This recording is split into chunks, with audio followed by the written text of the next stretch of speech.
As Hanuman stood on the high wall, he did not know why, but a thrill of joy passed through his frame.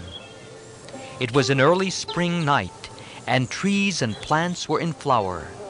Hanuman jumped to a place where there was a thick cluster of trees. This disturbed the birds that rested there, and they flew out with sweet noises. Deer and other animals moved about. Flowers dropped from the branches and covered the body of Hanuman. The creatures in the park, looking at the lovely figure of Hanuman covered all over with flowers, thought that the god of spring was visiting the grove in the early dawn. The garden was entrancingly beautiful. Lovely ponds, terraces decorated with gold, silver, ivory, pearl, and coral, crystal steps, artificial hills, and picturesque waterfalls. The sight filled Hanuman's heart with joy. Around some trees were platforms overlaid with gold and silver. Little bells suspended from the trees made music in the breeze.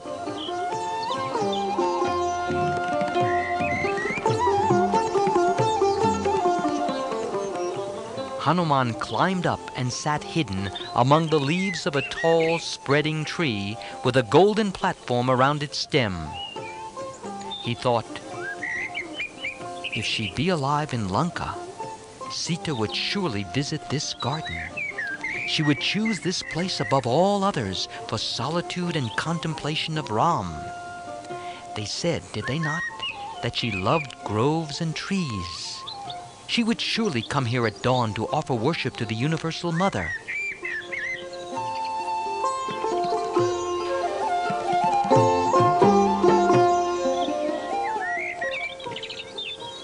He gazed all around, hiding himself among the leaves. He sat on a branch and looked below. Then he beheld a female figure seated on that platform, blindingly beautiful and divinely pure. Thin and pale, she shone like the streak of the moon in the beginning of the bright half of the month. Her beauty glowed fitfully through deepest dejection, like a flame through enveloping smoke. Wrapped in a soiled upper garment, she resembled a lovely lotus obscured by muddy moss. Her face was bathed in tears, and she was pale and thin for want of food. She had no thoughts but of sorrow, no glimpse of friends or hope. There were only Rakshasis, women demons, wherever she turned her eyes, and she felt like a doe which had lost its herd and found itself beset by a pack of wild dogs. A single snake-like braid of hair wandered unregarded down to her hip. She seemed to Hanuman at once adorable and pitiful, like the holy word torn from its context by infidels, like prosperity sunk in unmerited ruin, like shattered hope and faith betrayed. Hanuman said to himself with conviction, "This image of beautiful despair is surely Sita. For behold, hanging unregarded on the branches of the tree are the jewels described by Ram as having been on her when she was carried away, all except those which she dropped during the flight and which were picked up by us on the hill. And look, the scarf she wears, though soiled and crumpled, is the other part of the one we found. Surely this sublimely beautiful lady, who seems like one steadfast in true love in a tempest-tossed sea of troubles, is Ram's beloved queen.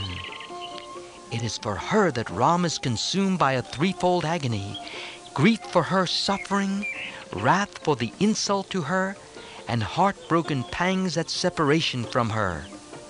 Surely he is ever in her heart, and she in his, and in truth they are not parted, or they could not live."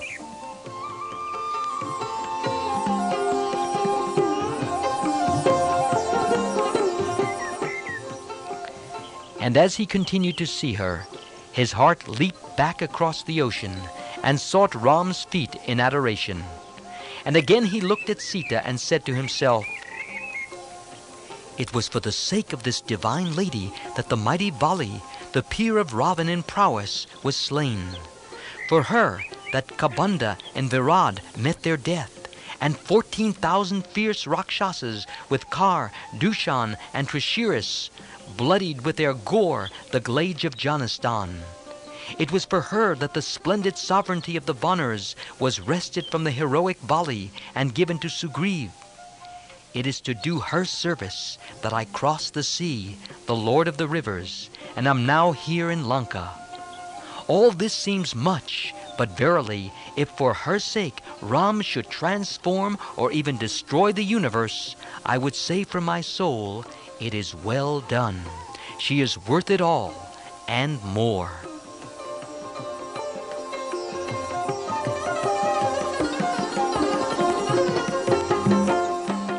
And again Hanuman's heart crossed the sea and dwelt on Ram far away.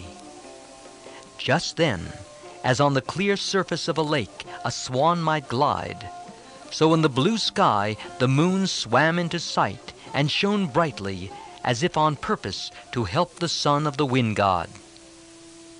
Peering between the leaves and not knowing what to do, Hanuman took another long look at the face of Sita, a face that disclosed a sea of care, like a heavily laden ship caught in a storm.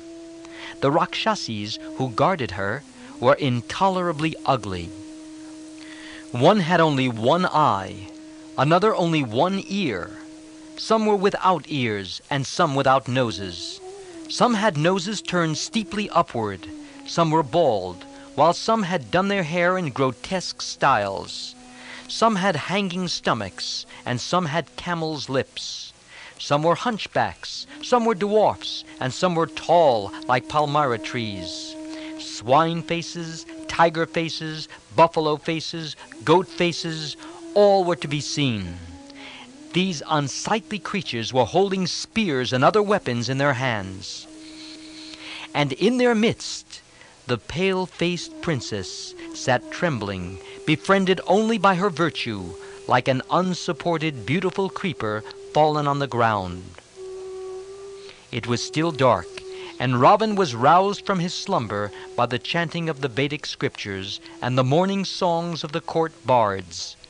The moment he awoke, he thought of Sita and started towards the park where she was kept.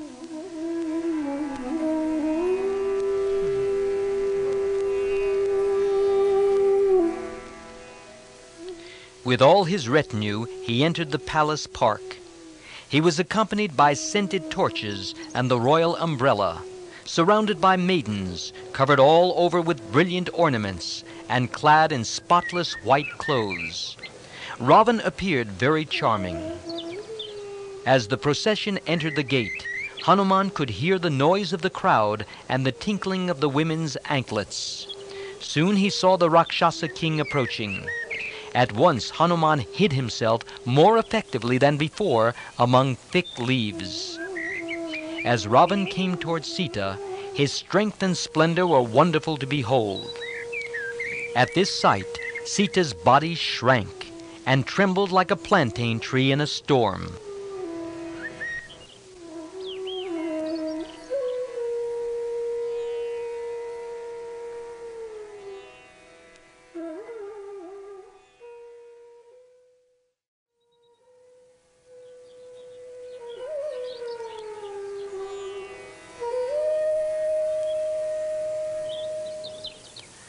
Ravan approached Sita, still in the hope of obtaining her consent. Sita was covered with dust and had no jewels on her person, yet she shone as if wearing all the jewels that a princess must wear. She looked like a beautiful tree chopped down and lying low. Her face was covered by light and shadow, like a lotus flower stained by mud. She swayed like a cobra held by charms. Her state was like one surrounded by raging fires on all four sides, like an army which had lost its chief warriors, like a river which had run dry. Sita sat trembling, overwhelmed with grief and fear.